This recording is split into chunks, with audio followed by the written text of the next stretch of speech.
नमस्कार, मी फराह खान. तुम्ही बघताय महाराष्ट्राचा number 1 Marathi news channel news 18 Lokmat. आणि बुलेटिनच्या सुरुवातीला एक मोठी बातमी आहे.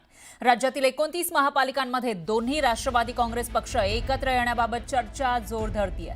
अनेक ठिकाणी दोन्ही पक्ष एकत्र लढणार असल्याची चर्चा गेल्या काही दिवसांपासून सुरू आहे. आणि या संदर्भात काही वेळापूर्वी अजित पवार आणि राजेश टोपेंची फोनवरून चर्चा झाल्याची माहिती आहे. तर दुसरीकडे मुंबईमध्ये शरद पवारांकडे जयंत पाटील, शशिकांत शिंदे, राजेश टोपे या वरिष्ठ नेत्यांची बैठक सुरू आहे. त्यामुळे दोन्ही राष्ट्रवादींचं नेमकं काय ठरतं याकडे लक्ष असेल. आणि याविषयी अधिक माहितीसाठी आपले प्रतिनिधी वैभव हे आपल्या सोबत जोडले गेलेले आहेत. वैभव, काय सांगाल, दोन्ही राष्ट्रवादीमध्ये नेमकं कशा पद्धतीने चर्चा होत आहेत, काय काय घडामोडी घडतायत?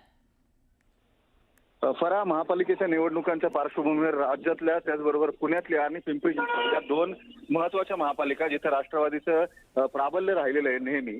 मात्र सध्याच्या परिस्थितीमध्ये या पक्षामध्ये फूट पडल्यानंतर दोन्ही पक्षांच्या समोर ही पहिली महापालिका आहे गेल्या 7 वर्षातली. त्यामुळे आता सातत्यानं खालच्या कार्यकर्त्यांकडून मागणी केली जात होती. आता या दोन्ही पक्षांची महापालिकेसाठी आघाडी होईल अशी शक्यता जी आहे ती बोलून दाखवली जात होती. त्या दृष्टीनं प्रत्यक्षात पावलं पडायला सुरुवात झाली आहे. अजित पवार हे काल शशिकांत शिंदे यांच्याशी बोललेले होते. काही घटकांचं दोन्ही बाजूंच्या या आघाडीला विरोध होता. हे सगळं पाहता यासाठी पूर्वी स्थानिक स्तरावरती हे सगळे अधिकार दिले असल्याचं सांगण्यात येत होतं.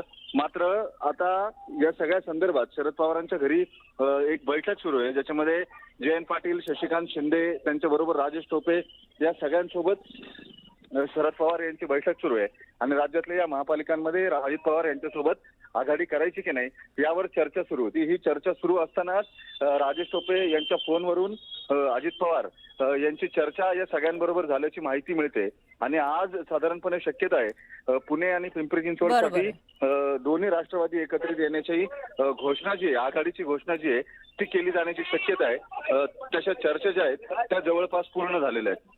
त्याच्यामुळे आता याविषयीची अधिकृत घोषणा नेमकी कधी होते ते बघावं लागेल. धन्यवाद तुम्ही दिलेल्या या सविस्तर माहितीसाठी.